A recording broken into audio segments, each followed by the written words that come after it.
بسم اللہ الرحمن الرحیم اللہم صلی علی محمد و آلہ و اطرتہ بیاد کل ایمان اللہ کا۔ ایک اسٹوڈنٹ نے پوچھا ہے کہ سر اگر کوئی جعلی نوٹ دے دے تو اور پتہ بھی چلے کہ یہ دکاندار کو نے یا کسی شخص نے مجھے جعلی نوٹ دیا ہے تو کیا آگے چلانا اس کو جائز ہے یا نہیں؟ حالانکہ مجھے پتہ ہے یعنی کہ یہ میرے پاس جعلی نوٹ ہے تو اس کا آگے چلانا جائز ہے یا نہیں؟ تو بیٹا یہ اس نے تو آپ کے ساتھ دھوکہ کر دیا ہے، ٹھیک ہے، اگر دھوکے سے اس نے دیے ہے تو آپ نے آگے نہیں کرنا۔ اگر آپ آگے چلائیں گے اور آپ کو پتہ بھی ہے کہ نوٹ جعلی ہے تو آگے چلانا یہ بالکل جائز نہیں ہے، ٹھیک ہے، اور اس کو آپ ضائع کر دیں تو زیادہ بہتر ہے، تو دھوکہ جو ہے یہ جائز نہیں ہے۔ یعنی کہ اگر آپ کے ساتھ دھوکہ ہو اور آپ بھی کسی کے ساتھ دھوکہ کرنا چاہتے ہیں تو دھوکے کے بدلہ دھوکے سے لینا یہ جائز نہیں ہے۔ میں امید کرتا ہوں کہ اس کویشچن کو آپ سمجھ گئے ہوں گے اور کلیئر ہو گئے ہوں گے کہ اگر آپ کے ساتھ دھوکہ ہوا ہے تو آپ نے پھر دھوکہ نہیں کرنا، اپنے نفع کے لیے اپنے نقصان کی تلافی کے لیے دھوکہ آپ نے نہیں کرنا۔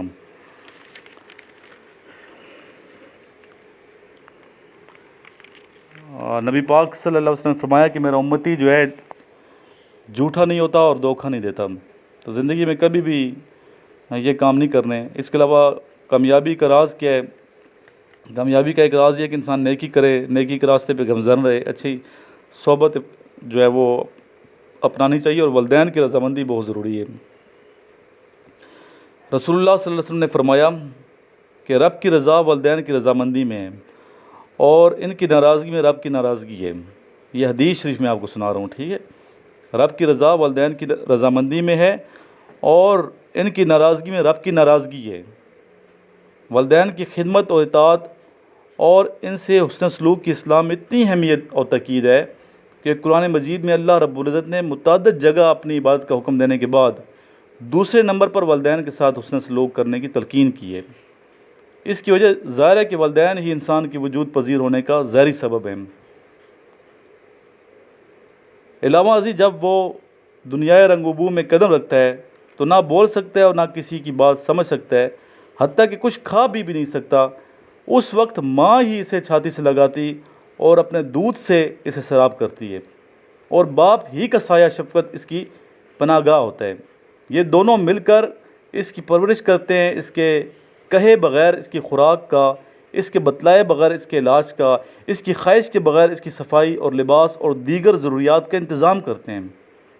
بڑے ہونے اور شعور کی آنکھیں کھولنے کے بعد اب اس انسان کا فرض ہے کہ وہ والدین کے اس احسان کا جواب احسان سے دے، اور وہ احسان یہی ہے کہ والدین کا ادب و احترام، ان کی اطاعت و فرما برداری، ان کی خدمت اور ناز برداری کرے۔ رب کی عبادت و اطاعت کے ساتھ والدین کے ساتھ یہ حسن و سلوک رب کی رضامندی کا ذریعہ ہے، لیکن اگر اس نے والدین کے ساتھ یہ حسن و سلوک رب کی رضامندی کے پیش نظر کیا تو پھر تو اللہ تعالیٰ کے کرم سے اس کے بڑے پار ہو گئے اگر وہ والدین کی عزت کرے گا اور والدین کی فرما برداری کرے گا اللہ تعالیٰ کی رضامندی کے پیش نظر رکھتے ہوئے۔ لیکن اگر حسن سلوک کے معاملے میں گڑبڑ کی تو کیا ہوگا؟ اللہ تعالیٰ کی ذات سے ناراض ہو جائے گی۔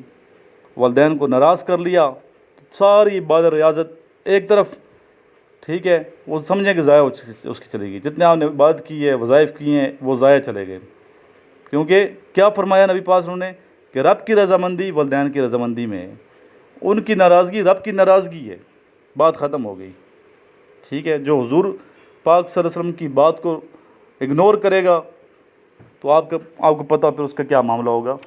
تو اس لیے بڑا ضروری ہے، اگر آپ نمازیں پڑھ رہے ہیں، تسبیحیں پڑھتے ہیں، وظائف کرتے ہیں، والدین کو ناراض کیا تو وہ رب کی ناراضگی ہے۔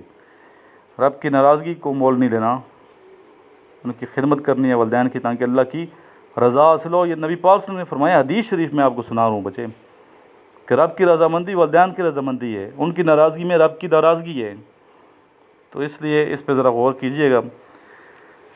اس کے علاوہ جو اسٹوڈنٹ میرے پاس یہاں موجود ہیں یہ چیزیں لکھا کریں، جو چیزیں میں آپ کو لکھوا رہا ہوں اس کو اپنے رجسٹر پہ نوٹ کریں، اپنے لفظوں میں لکھیں، اور دوسری بات یہ کہ دلیر ہونا چاہیے، جرأت مندی ہونی چاہیے۔ وہ انسان جو جرأت کا مظاہرہ کرتا ہے، صبر و استقلال کے ساتھ آگے بڑھتا ہے، کامیاب ہوتا چلا جاتا ہے، اور مسلسل محنت ہی کامیابی کی کنجی ہے۔ اگر کسی کو اگر انگلش نہیں آتی تو انگلش سیکھنے کے لیے انگلش بولنی پڑتی ہے، ٹوٹی پوٹی بولے لوگ آپ پہ ہنسیں گے، طنز کریں گے، آپ نے ان کی پرواہ نہیں کرنی، ٹھیک ہے؟ آپ کرتے رہیں گے، پریکٹس کرتے رہیں گے، بولتے رہو گے بولتے رہو گے بولتے رہو گے، تو انگلش ایک دن انشاءاللہ آپ کو اچھی طریقے سے انگلش آ جائے گی۔ اگر یہ ڈر رہے گا کہ پتہ نہیں لوگ ہنسیں گے، کیا کہیں گے، جرات مندی کا مظاہرہ نہیں کریں گے، تو پھر تو بڑا مشکل معاملہ ہے، پھر کبھی بھی نہیں آئے گی، 20 سال بھی آپ کو انگلش نہیں آئے گی۔ اس طرح تیراکی کا جس کو شوق ہوتا ہے، جب تک کودے گا نہیں کسی نہر میں یا سوئمنگ پول میں، تیراکی سیکھے گا نہیں، تو کیسے اس کو تیراکی آئے گی؟ تو یہ باتیں ہیں، ان پہ غور کرنے کی ضرورت ہے، اور اس ویڈیو کا لنک آگے شیئر ضرور کریں، اور ضرور میرے پاس آپ آئیں راولپنڈی تیاری کے لیے، انیشل ٹیسٹ ISB کے لیے انشاءاللہ آپ کو اچھے طریقے سے پریپیئر کروں گا میں۔ حاصل کی سہولت موجود ہے، اور جن اسٹوڈنٹ نے نوٹس منگوانے ہیں میرے سے، جو